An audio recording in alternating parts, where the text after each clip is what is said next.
was amazing. It's amazing to watch Leek Street reinvent itself, but you can't control it, like I said.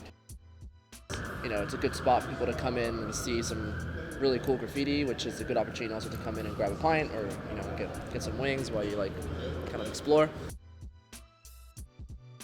I think it's such a melting pot of different styles, so you can find everything you want here, and I think that's quite different to other places.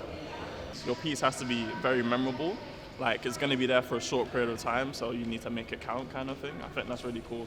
It's very different. And I feel like as artists as well, we hold on to our pieces a lot, so we might take ages on one piece and we want it to stay there. Whereas with graffiti, it could be gone tomorrow, so it's just experiment, try what you want to do, and then make a new one. It's very, very rapid. So when you do the piece, you meet people like you take photos, you put it on Instagram, you turn around and you let it go. Yeah. Because otherwise you're going to have to stand there for God knows how long, and eventually Leek Street will take it back. If you look on the corner there, that's where the, that green cap energy, you can see it, the yellow writing there. All of that is the green cap energy coming back and taking it all back, which is really good because we painted the whole of that wall one day, me and my friend Scott, and we completely and utterly marmalized each other's work. We call it fuck it up. So we take our work and deliberately destroy it and pull it apart. Yeah. I ended up with 5 new characters from that.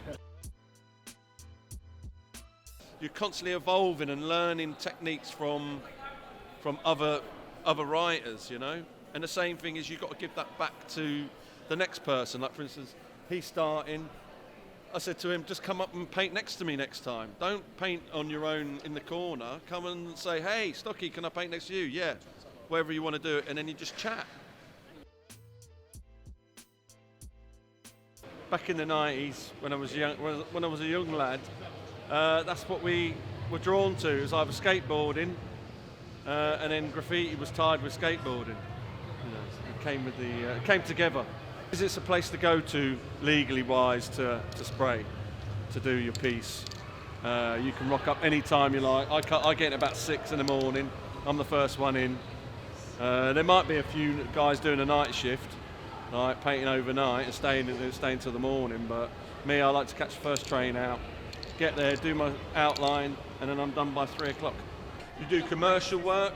Like for instance, I did a job, Hampton Hotel. It's near the old Vic. There was like a 11 foot by 11 foot square, and it was being tagged all the time. And I was painting in the tunnel when they said, "Look, we got a problem with graffiti," and I went, "Come to the right place." End up doing a commission. Yeah, it's just word of mouth. It's like people like your stuff. This is why people come and paint here, because there's always going to be somebody coming along saying, "I like your work. Can you do something for me?" And then you work for agencies. You work for Global. Merwalls, there's several different agencies, and they get all the commercial work, like for Versace, Gucci, and you'll see it around London, and they actually live paint the advertising. I don't know if it's controversial to say, but what sparked my interest in graffiti was kind of linked to the use of psychedelics, and ever since then, I don't know, I had a shift in my perspective on how I view art. Well, there's no one memorable experience. It's more like anytime someone passes by and picks up a piece of my art, and then I ask them where they're good, like where they're from, where the art is going, that's the part that kind of gets me. It's always memorable when I hear my art is going to a different part of the world. So to me, it's like every encounter is kind of a memorable encounter, even though they'll get lost in my mind. But in the moment, it's very memorable. Yeah. This tattoo on my face, people have called it an airplane or a pizza slice. It's supposed to be one of my faces that I do. I can do a face right now quickly. I can graffiti. Go ahead.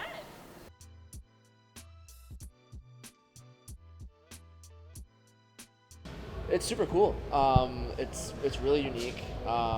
I personally have no visual art acumen. I'm a musician, but I'm not an art guy. But it's just a really cool art form, and people see it. I think some people still see it as kind of just scribbles and all that. But just take a look around this tunnel and you'll see that like the stuff that is done in here is like truly masterful, like masters of their craft.